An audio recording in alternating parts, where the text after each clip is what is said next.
Assalamualaikum warahmatullahi wabarakatuh. Perkenalkan, nama saya Poppy Harantika dengan nomor induk 311910687 dari kelas TI 19C1 dengan mata kuliah Jaringan Komputer. Di sini saya sedang menjalankan ujian akhir semester untuk menjelaskan tentang keamanan jaringan. Yang pertama, kita menjelaskan tentang pengertian keamanan jaringan. Keamanan jaringan adalah suatu sistem yang memiliki tugas untuk melakukan pencegahan dan identifikasi kepada pengguna yang tidak sah dalam jaringan komputer.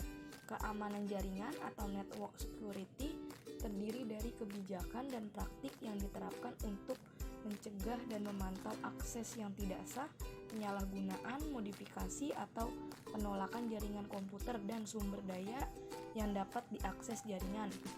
Keamanan jaringan melibatkan otorisasi akses ke data dalam jaringan yang dikendalikan oleh administrator jaringan. Ada manfaat dari keamanan jaringan, yaitu menjaga suatu sistem komputer dari pengaksesan seseorang yang tidak memiliki hak untuk mengakses sistem komputer tersebut. Sistem keamanan komputer semakin dibutuhkan saat ini seiring dengan meningkatnya penggunaan komputer di seluruh penjuru dunia. Selain itu, makin meningkatnya para pengguna yang menghubungkan jaringan LAN yang ke internet, namun tidak diimbangi dengan SDM yang dapat menjaga keamanan data dan informasi yang dimiliki, sehingga keamanan data yang ada menjadi terancam untuk diakses dari orang-orang yang tidak berhak. Keamanan komputer menjadi penting karena ini terkait dengan privasi, integrity, authentication,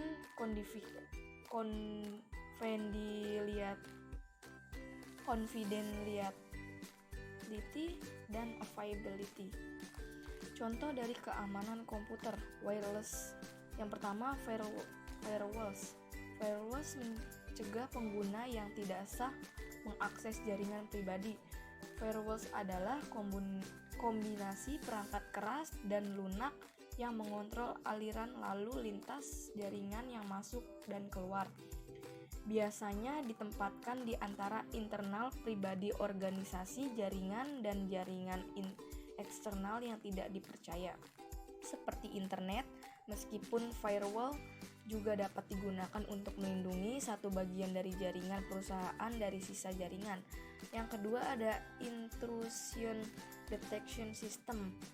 Alat ini untuk memantau penuh waktu ditempatkan di titik yang tidak paling rentan atau hotspot jaringan perusahaan untuk mendeteksi dan mencegah menyusup secara terus-menerus. Sistem menghasilkan alarm jika ditemukan peristiwa yang mencurigakan atau anomali.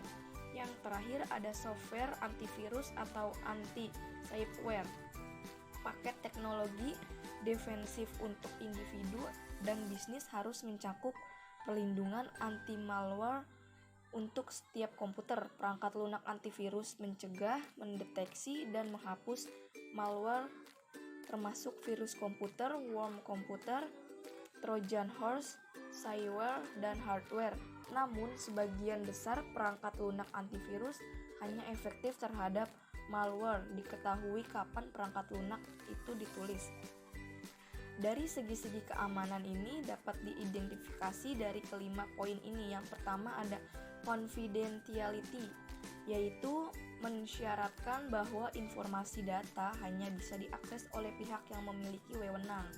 Yang kedua ada integrity. Integrity ini mensyaratkan bahwa informasi hanya dapat diubah oleh pihak yang memiliki wewenang. Yang kedua ada availability. Yang kedua ini mensyaratkan bahwa informasi tersedia untuk pihak yang memiliki wewenang ketika dibutuhkan.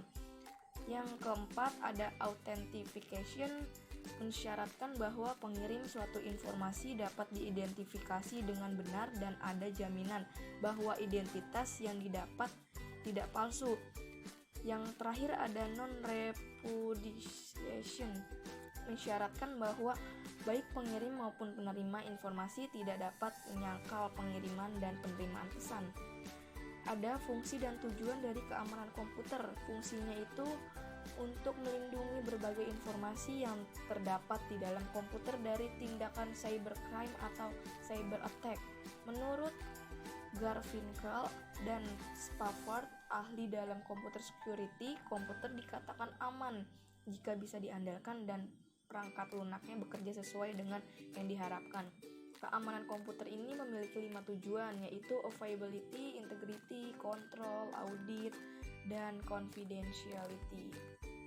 Dari faktor-faktor keamanan komputer ini ada beberapa hal yang menjadikan kejahatan komputer terus terjadi dan cenderung meningkatkan, yaitu yang pertama ada meningkatnya penggunaan komputer dan internet. Yang kedua ada banyaknya software yang pada awalnya digunakan untuk melakukan audit sebuah sistem dengan cara mencari kelemahan dan celah yang mungkin disalahgunakan untuk melakukan scanning sistem orang lain. Yang ketiga ada banyaknya software untuk melakukan penyusupan yang tersedia di internet dan bisa di-download secara gratis. Yang keempat ada meningkatnya kemampuan pengguna komputer dan internet. Yang kelima ada kurangnya hukum dan mengatur kejahatan komputer. Ada jenis ancaman keamanan komputer, yaitu yang pertama ada virus, ada email virus, ada internet worms, ada spam, ada trojan horse, ada spyware. Yang terakhir ini ada kategori serangan. Kategori serangan ini yang pertama adalah interruption. Interruption yaitu suatu aset dari suatu sistem diserang sehingga menjadi tidak tersedia atau tidak dapat dipakai oleh yang berwenang, contohnya perusak atau modifikasi. Yang kedua ada interception. Interception ini suatu pihak yang tidak berwenang mendapatkan akses pada suatu aset. Yang ketiga ada modification, suatu pihak yang tidak berwenang dapat melakukan perubahan terhadap suatu aset. Yang keempat ada fabrication, yaitu suatu pihak yang tidak berwenang menyiapkan objek palsu ke dalam sistem. Ya, sekian dari saya, kurang lebihnya mohon maaf jika ada salah kata. Wassalamualaikum warahmatullahi wabarakatuh.